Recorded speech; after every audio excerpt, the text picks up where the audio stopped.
안녕하세요, 여러분. 자, 이제 1번부터 풀어볼게요.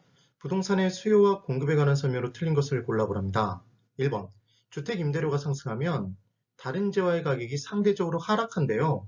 그 말은 해당 재화와 해당 주택과 동일한 효용을 제공하는 대체재의 가격이 상대적으로 하락한 효과가 발생하겠죠. 그래서 해당 주택의 임대 수요량이 상대적으로 감소하는 것, 얘가 감소하는 것을 대체 효과라고 얘기를 한다. 맞죠? 그 다음 2번. 인구의 감소라는 요인으로 인구의 감소는 가격 이외의 요인이죠. 그럼 얘는 수요의 변화예요. 수요 곡선 자체가 이동하는 것. 얘가 수요의 변화죠. 그러니까 무조건 곡선 하나가 수요 하나라는 걸 기억하세요. 그럼 수요의 변화면 곡선의 변화로 나타나겠네요. 곡선 자체의 변화, 곡선 자체의 이동으로 나타나겠죠. 증가면 어디 이동? 우측 이동. 감소면 좌측 이동. 기억하세요. 그 다음 3번. 일반적으로 이자율이 하락하면 당연히 돈 빌리기 쉬워지니까 부동산 수요는 증가하죠. 이 수요는 당연히 유효 수요일 겁니다. 그 다음 4번. 균형 상태에서 건축 원자재의 가격이 하락했대요. 그럼 공급 비용이 감소하는 효과가 발생한 거죠.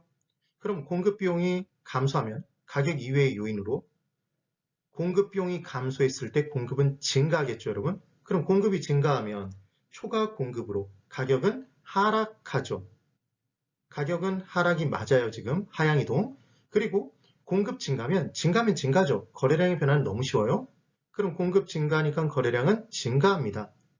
그래서 균형 거래량은 감소한다고 그랬으니까 X네요. 균형 가격은 하락하는 게 맞고요. 그럼 지금 공급 곡선은 우하향으로 이동하겠죠. 그 다음 5번. 주택의 수요와 소요의 개념은 서로 다르다고 되어 있는데 여러분 저소득층도 주택을 사고자 하는 욕구는 있을 거예요. 중소득층, 고소득층도 주택을 갖고자 하는, 사고자 하는 욕구가 있겠죠. 그때 중소득층, 고소득층은 시장의 원리에 맡겨놔도 주택을 가질 수 있는 사람이에요. 경제력이 있죠. 그렇기 때문에 중고소득층의 주택을 사고자 하는 욕구를 디맨드, 주택 수요라고 얘기를 합니다.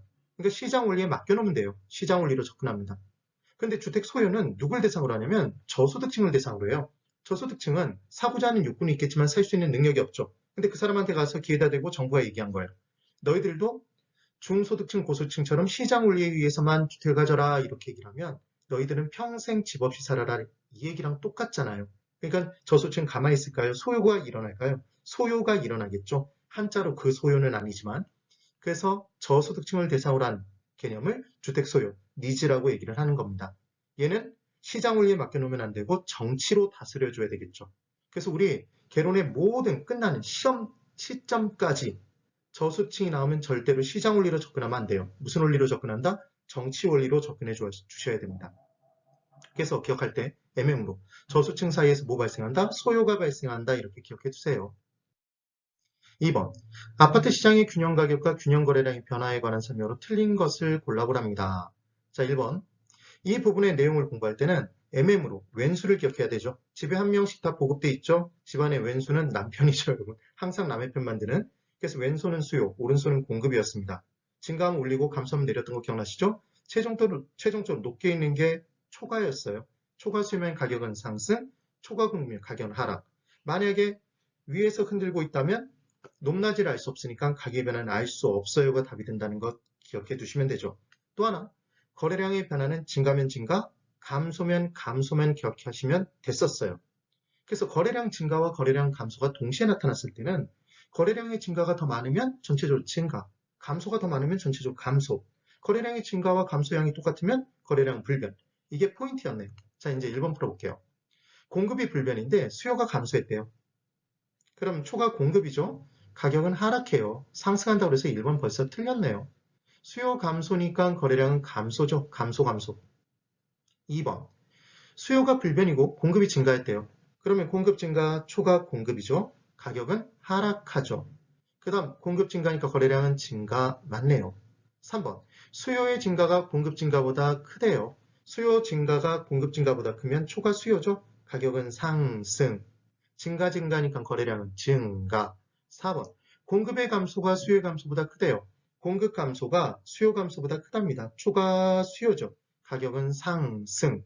감소니까 거래량은 감소. 5번. 수요의 감소가 공급 감소보다 크대요. 이번에는. 그러면 수요 감소가 공급 감소보다 크면 초과 공급이네요. 가격은 하락하겠죠. 감소니까 거래량은 감소합니다. 3번.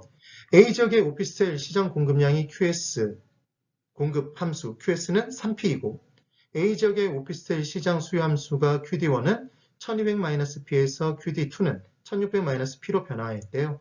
이렇게 균형 가격, 균형 거래량을 구하는 문제가 실제로 나오고 자주 나와요. 또 나올 수 있어요. 이때 A지역 오피스텔 시장의 균형 가격의 변화는 어떻게 됩니까? 이렇게 문제가 나와요. 이 문제를 푸는 요령은 분리수거를 기억해 두세요. 분리수거.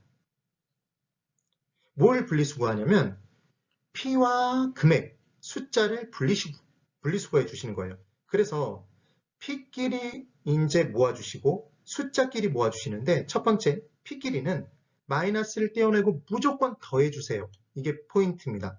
왜냐하면 공급함수의 QS는 3P, 얘는 가격과 공급량이 비례관계이기 때문에 이 앞이 반드시 플러스일 수밖에 없어요. 근데 수요함수는 가격과 수요량이 반비례 관계이기 때문에 얘는 항상 부호가 마이너스란 말이에요. 그럼 양쪽을 갖게 놓고 풀면 한쪽이 넘어가니까 마이너스가 플러스로 바뀌어버리겠죠. 그래서 기억합니다. 그런 내용 기억하실 필요 없이 P끼리 마이너스를 떼어내고 그냥 숫자끼리 더해주시는 거예요.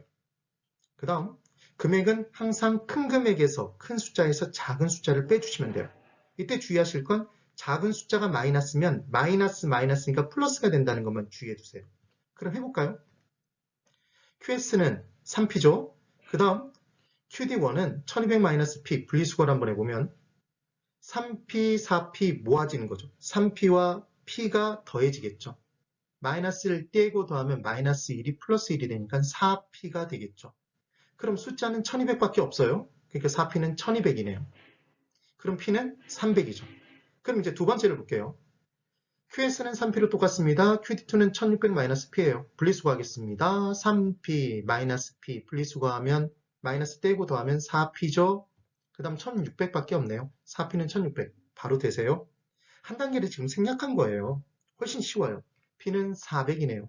그러니까 P는 가격은 100원만큼 100만큼 상승했죠. 4번이 답이 됩니다. 그런데 만약에 이 문제를 이렇게 못 푼다면 수요함수만 보시면 1200이 지금 1600으로 변했잖아요, 여러분. 그럼 얘는 수요의 증가일까요? 수요의 증가죠. 수요의 증가. 그럼 우리 왼술에 보면 수요 증가하면 초과 수요, 가격은 상승이죠. 가격 상승 둘 중에 하나를 찍어주셔야 된다는 얘기입니다. 하실 수 있겠죠? 네, 여기까지예요. 대단히 수고 많으셨습니다.